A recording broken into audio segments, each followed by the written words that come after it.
जितेंद्र कुमार, प्रदेश सचिव बसपा उत्तराखंड। तो सर ये आज ये जो प्रोग्राम हुआ है ये किस संदर्भ में?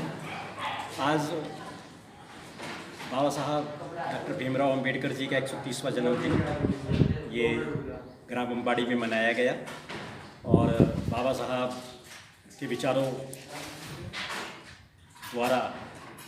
को मानते हुए स्वतंत्र भारत में स्वतंत्र शासन जो बहुजन समाज ने लिया वो भारतीय संविधान के इम्प्लीमेंट के बाद ही लिया। इससे पहले सैकड़ों वर्षों से इस देश में करोड़ों लोग जो गुलामी का जीवन जीने पर मजबूर थे वो स्वतंत्र हुए और गुलामी की जंजीरें तोड़ दी। जिन्हें पहले अवर्ण, अछूत, पद दलित और घृणा सूचक शब्दों से जाना जाता था, वो सब करोड़ों लोग भारतीय संविधान की वजह से जो बाबा साहब द्वारा रचित हुआ उस संविधान के इम्प्लीमेंटेशन होने पर ही हम लोगों को ये सम्मान मिला। तो उन्हीं का जन्मदिन यह मनाया गया और बाबा साहब ने बहुत सारे काम पूरे देश में ऐसे किए जिससे पूरे देश का निर्माण हुआ।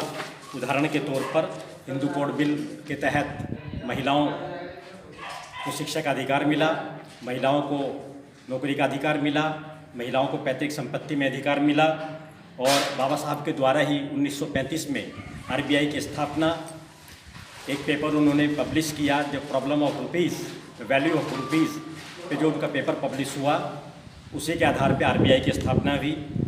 और इसके अलावा दामोदर घाटी परियोजना, हीराकुंड परियोजना एवं सूरजकुंड परियोजना का विचार भी बाबा साहब के ही दिमाग में आया और विचार दिमाग में आने के बाद इन सब परियोजनाओं पर कार्य हुआ और ये पर सारी परियोजनाएं भारत में बनी। तो आप जैसे देख रहे हैं 2022 में अब चुनाव हैं, तो बसपा क्या मुद्दे लेकर इस बार आगे आने जाएगी? इसके बारे में हमारा कहना है कि 2022 में हम पूरे ज़ोरों शोरों से चुनाव लड़ेंगे और 70 की 70 सीटों पे चुनाव लड़ेंगे। चूँकि हमारी पार्टी ने, बहन कुमारी मायावती ने जो राष्ट्रीय अध्यक्ष हैं बीएसपी पार्टी की, उन्होंने इतना काम किया है। अगर वो काम भी हमें ईमानदारी से उत्तराखंड में बता दें, उनके द्वारा किए गए कामों की चर्चा कर लें, तो हमारी पार्टी यहाँ 70 सीटों पे बहुत अच्छी संख्या में हम अपनी सीट यहाँ से जीत पाएंगे और सरकार बनाने में पूरी कोशिश करेंगे। अगर बाई द वे हमारी सरकार नहीं भी आती तो बसपा पार्टी उत्तराखंड में किंग मेकर की भूमिका निभाएगी। हमारी पार्टी के अलावा हमारी पार्टी के बिना कोई भी पार्टी सरकार यहाँ पे नहीं बनाई पाएगी। तो ये उत्तराखंड बनाने में बीएसपी पार्टी का कहाँ तक योगदान रहा है? देखिए, उत्तराखंड बना ही बीएसपी पार्टी की वजह से है। अगर 9 जिले रहते तो उत्तराखंड का निर्माण ना होता। संवैधानिक तौर पे बहन जी ने 4 जिले बनाए उत्तराखंड में, 14 तहसीलें बनाई और विकासनगर तहसील बहन जी के द्वारा ही बनाई गई, ऋषिकेश तहसील बहन जी के द्वारा बनाई गई। ARTO ऑफिस यहाँ पे खुला।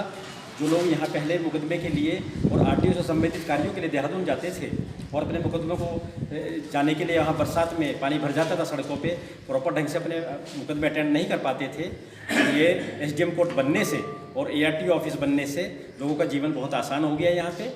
और सड़कों का निर्माण भी अगर सही मायने में देखा जाए, जो हाईवे है उस पर पुलों का निर्माण भी बसपा पार्टी के द्वारा किया गया। इन्हीं आधार पर इन कार्यों के द्वारा ही किए हुए कार्यों के द्वारा ही बसपा पार्टी वोट मांगती है लोगों से और आह्वान करती है कि बसपा पार्टी में ज़्यादा से ज़्यादा लोग जुड़ें और बसपा पार्टी की सरकार बनवाएं।